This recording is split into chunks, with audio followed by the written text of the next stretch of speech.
La question qui persiste, un lion africain peut-il vraiment rugir jusqu'au sommet? Les lions de la Teranga peuvent-ils gagner la Coupe du Monde? C'est une question simple.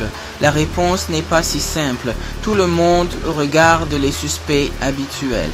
Vous voyez le Brésil, vous voyez la France, vous voyez l'Argentine.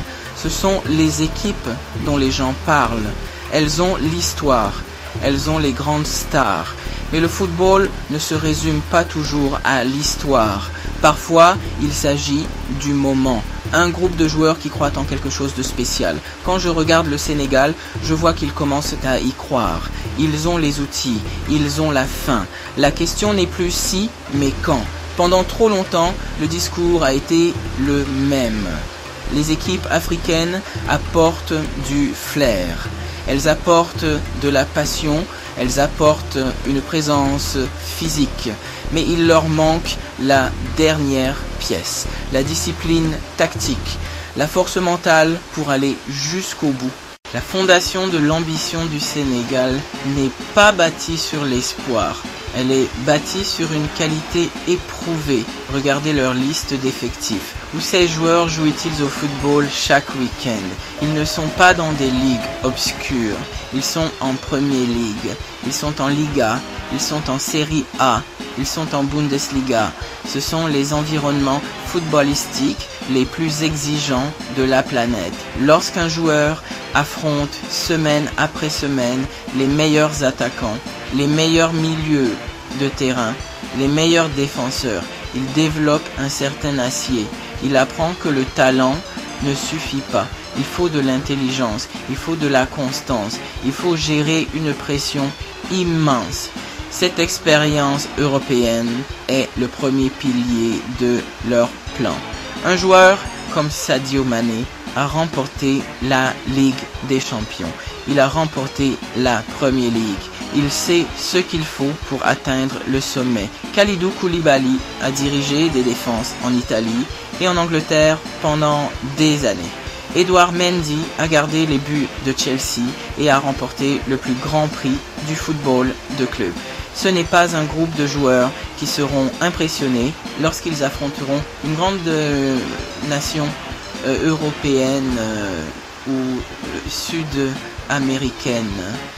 Ils partagent le terrain avec ces mêmes stars chaque samedi. Cette barrière psychologique, le sentiment d'être un outsider, est plus petite qu'elle ne l'a jamais été pour une équipe sénégalaise. Un vieil entraîneur m'a dit un jour, l'attaque fait gagner des matchs, la défense fait gagner des titres. C'est un cliché, mais c'est un cliché parce que c'est vrai.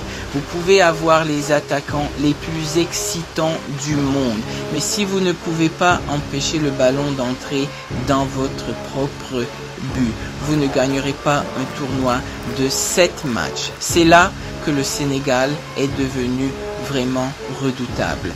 Leur force ne réside pas seulement dans les défenseurs individuels, bien qu'ils en aient d'excellents. Leur force réside dans leur organisation défensive en tant qu'équipe.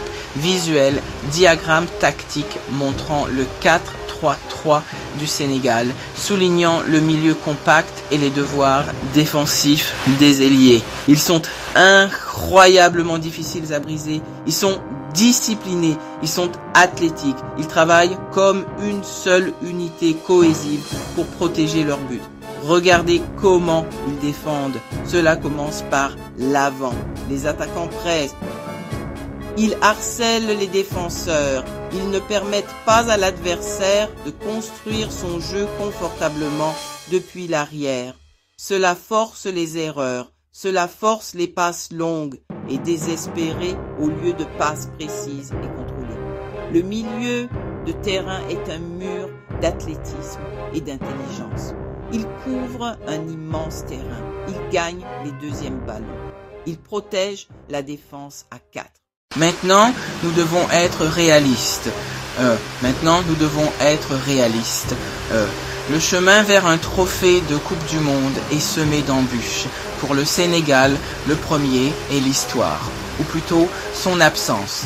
Aucune nation africaine n'a jamais joué une finale de Coupe du Monde. La demi-finale atteinte par le Maroc en 2022 a été le sommet absolu. Cela crée une barrière psychologique. Lorsque vous êtes en quart de finale ou en demi-finale, vous êtes en terrain inconnu. L'adversaire que vous affrontez, que ce soit l'Allemagne, le Brésil ou la France, y est déjà allé de nombreuses fois. Toute leur culture footballistique est bâtie sur l'attente d'atteindre ces étapes. Cette expérience, cette mémoire institutionnelle est un avantage invisible, très difficile à surmonter. Le deuxième obstacle est le poids immense des attentes. La pression n'est plus seulement de bien performer, c'est de gagner. Le succès des nations et le parcours du Maroc, du monde, placer la barre plus haut. Le continent entier regardera. Les médias au Sénégal et à travers l'Afrique. Chaque décision sera scrutée. Chaque performance sera analysée. Cette pression peut être un puissant moteur, mais elle peut aussi être écrasante. Alors, quelle est la formule secrète? Que doit faire le Sénégal pour transformer ce rêve ambitieux en réalité? Je crois que cela se résume à 3 facteurs clés. S'ils les maîtrisent, ils ont une réelle chance. Le premier et le plus important est une préparation impeccable. Donc, cela commence bien avant le tournoi. Jouer des amicaux contre des adversaires de haut niveau d'Europe. Jouer des amicaux contre des adversaires de haut niveau d'Amérique du Sud. Tester votre système contre les meilleurs. Jouer contre leur vitesse. Jouer contre leur qualité technique. Planification tactique méticuleuse. Se préparer à être mené d'un but. Se préparer à avoir un homme expulsé. Se préparer à aller au tir au but. Chaque détail doit être couvert. Le deuxième pilier, leadership et force mentale. Dans le feu d'une Coupe du Monde, une équipe se tourne vers ses leaders, pas seulement le capitaine avec le brassard. Le groupe de joueurs expérimentés, Mané, Koulibaly, Boué. Ils doivent être des entraîneurs sur le terrain, garder l'équipe calme sous pression, relever leurs coéquipiers après une erreur. Cette force mentale sépare les bonnes équipes des champions. Le jeu mental représente la moitié de la bataille. Le troisième pilier, un peu de chance. Imaginons que le Sénégal passe la phase de groupe avec succès. C'est là que le vrai tournoi commence. La phase à élimination directe est une bête différente. Il n'y a pas de seconde chance, il n'y a pas de place à l'erreur. C'est 90 minutes, peut-être 120, puis c'est le tir au but. Votre cycle de travail de 4 ans peut se terminer en une seule soirée. Pour le Sénégal, l'objectif en 8e de finale serait de jouer avec une agressivité contrôlée. Ils doivent utiliser leur force physique et tactique pour imposer leur jeu sans la naïveté qui a coûté cher aux équipes africaines par le passé. Ils ne peuvent pas se laisser entraîner dans un match fou et ouvert contre une équipe avec une puissance de feu supérieure. Ce doit être une bataille tactique à leurs conditions. S'ils atteignent les quarts de finale, ils affronteront presque certainement l'un des géants. Brésil, Argentine, France, Allemagne. C'est le moment de vérité. C'est l'étape où les rêves africains sont historiquement morts. Pour gagner ce match, le Sénégal aurait besoin d'une performance parfaite. Défensivement, il devrait être impeccable pendant 90 minutes.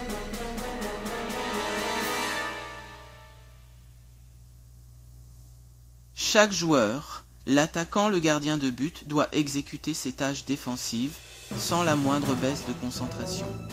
Il devrait être patient, absorber la pression et être absolument clinique sur la ou les deux occasions en contre-attaque. C'est un jeu d'échecs, pas une course de vitesse. Au final, nous devons revenir à notre première question. Le Sénégal peut-il gagner la Coupe du Monde 2026? Dire que c'est probable serait malhonnête. Les puissances historiques du football sont fortes pour une raison. Les ressources, la profondeur, la culture de la victoire, ancrée depuis un siècle. Gagner la Coupe du Monde reste l'une des réalisations les plus difficiles de tout sport.